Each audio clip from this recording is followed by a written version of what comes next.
Radhe Radhe everyone. आज की video में हम जानेंगे निर्जला एकादशी का व्रत हम कैसे करते हैं, व्रत के क्या क्या नियम होते हैं और निर्जला एकादशी के दिन हम क्या दान करते हैं और कैसे पूजा करते हैं। यानी निर्जला एकादशी के विषय में संपूर्ण जानकारी आपको आज की वीडियो में मिलेगी। वीडियो का अंत तक जरूर देखना। लेकिन निर्जला एकादशी को सभी एकादशियों में सबसे बड़ी एकादशी माना जाता है। निर्जला एकादशी का व्रत भी बहुत कठिन होता है। एक अगर निर्जला एकादशी का व्रत कर लेते हैं तो साल की सभी एकादशियों के व्रत के समान हमें फल प्राप्त होता है। अब देखिए निर्जला एकादशी के दिन सुबह स्नान करेंगे। स्नान करने के बाद हमें टोपी लगानी है। टोपी पर पीले रंग का वस्त्र बिछाएंगे। फूलों का तिलक आसन देकर श्री विष्णु भगवान के स्वरूप को हम विराजमान कर देंगे। श्री विष्णु भगवान की फोटो मूर्ति विराजमान करते हैं। लड्डू गोपाल जी की सेवा करते हैं तो लड्डू गोपाल जी को विराजमान कर सकते हैं। उसके बाद फिर हम गणेश जी को विराजमान करेंगे। गणेश जी को विराजमान करने के बाद अब हमें दान के लिए एक मटका लेना है। कोरा नया मटका लेते हैं। इस मटके को हमें कंठ तक शुद्ध जल से भर लेना है। देखिए जून के महीने में निर्जला एकादशी आती है और जून के महीने में जल का दान करना बहुत ज्यादा पुण्य फलदायी होता है। तो आप जल का दान जरूर कीजिएगा। और निर्जला एकादशी के दिन तो मीठे जल का दान किया जाता है। तो यहाँ पर हमने एक घड़ा ले लिया है। घड़े को हम जल से भर लेंगे। जहाँ पर आप पूजा करें वहाँ पर पास में घड़े को रख ले। उसके बाद देखिए जल के छींटे लगाकर भाव रूप में हम सभी को स्नान करा देंगे। सबसे पहले गणेश जी का पूजा किया जाता है। तो गणेश जी को हमने भाव रूप में जल के छींटे लगा के स्नान करा दिया है। उसके बाद फिर हम मोली समर्पित करेंगे, वस्त्र के रूप में जनेऊ समर्पित कर देंगे, रोली से चंदन से तिलक लगाएंगे और फूल समर्पित कर देंगे। तो पहले हम गणेश जी का पूजन कर लेंगे, फिर हम श्री हरि विष्णु भगवान का पूजन करेंगे। तो श्री हरि विष्णु भगवान को भी जल के छींटे लगाकर हमने स्नान करा दिया था। उसके बाद हम वस्त्र के रूप में मोली समर्पित कर देंगे, जनेऊ समर्पित कर देंगे। जनेऊ ना हो तो मैं आपको बता दिया है, आप सिर्फ मोली भी समर्पित कर सकते हैं। चंदन से रोली से हम तिलक लगा देंगे। अब देखिए तो घड़ा हमने लिया, घड़े का पूजन भी हम साथ साथ ही करते हैं। तो घड़े का पूजन करने के बाद ही घड़े को दान किया जाता है।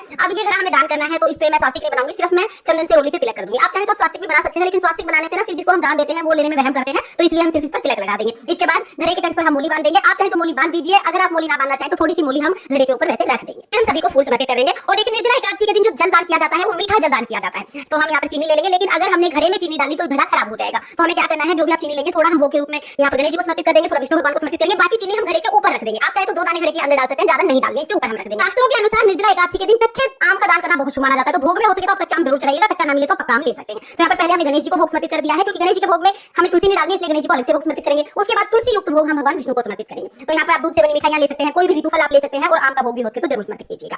अब जो हमने घड़ा लिया है घड़े के ऊपर भी हम फल जरूर रख देंगे। तो जो भी फल अवेलेबल हो वो घड़े के ऊपर भी आप रख दीजिएगा। अब देखिए क्योंकि जून के महीने में एकादशी आती है तो इसमें हाथ का जो पंखा होता है, हाथ के पंखे का दान करना भी बहुत शुभ माना जाता है। तो एक पंखा आप ले लीजिएगा, एक पंखा हम चढ़ा देंगे। तो साथ में ही हम दक्षिणा जरूर चढ़ाएंगे। दक्षिणा पूजा मेरी कमियों को पूरा करती है, तो दक्षिणा आप जरूर चढ़ा दीजिएगा। तो यहाँ पर हमने सभी चीजें चढ़ा दी है। उसके बाद हम एक लोटा जल ले लेंगे, जल समर्पित करेंगे। श्री हरि विष्णु भगवान को हम तुलसी जरूर समर्पित करेंगे। तो आप तुलसी श्री हरि विष्णु भगवान को समर्पित कर दीजिएगा। और देखिए तुलसी एकादशी के दिन नहीं तोड़नी है, एक दिन पहले ही भोग के लिए आप तुलसी तोड़ के रखिएगा। एकादशी के व्रत में चावल का उपयोग बिल्कुल नहीं किया जाता है। ना तो भगवान जी को चावल समर्पित किए जाते हैं, ना ही चावल खाए जाते हैं। तो एकादशी के व्रत में जब आप तिलक लगाएं, तिलक के ऊपर हमें तिल समर्पित करने हैं। तो यहाँ पर हम सफेद तिल ले लेंगे। सफेद तिल ना हो तो आप काले तिल भी ले सकते हैं। सफेद मिल जाए तो बहुत अच्छी बात है। तो यहाँ पर हमने सभी को तिल समर्पित कर देंगे। थोड़े से तिल आप दिए में भी जरूर डालिएगा, क्योंकि जितने तिल चटकते हैं उतने ही हमारे कष्ट और पापों का निवारण होता है। इसके बाद फिर हम कथा सुनेंगे। तो कथा सुनने के लिए एक लोटा जल ले लेंगे। अपने सीधे हाथ में थोड़े से तिल और एक फूल हम ले लेंगे। तिल और फूल हाथ में लेके फिर हम निर्जला एकादशी की व्रत कथा सुनेंगे। व्रत कथा का भी अनिवार्य होता है, इसलिए कथा आप जरूर सुनिएगा। कथा सुनने के बाद जो भी हमने हाथ में फूल और तिल लिए हैं वो हम श्री हरि विष्णु भगवान के चरणों में समर्पित कर देंगे और थोड़े से तिल जल के लोटे में भी डाल देंगे। इस तरह से हमारी जो कथा है वो पूर्ण हो जाएगी। एकादशी के दिन सुबह पूजा करनी है। पूजा करने के बाद जो हमने जल का लोटा लिया है इसमें से अपने सीधे हाथ में थोड़ा सा जल हम लेंगे और जो भी हमारी चौकी है इसके ऊपर 2 बार के हम हाथ जोड़ लेंगे। इस तरह से हमारी जो पूजा पूर्ण हो जाएगी।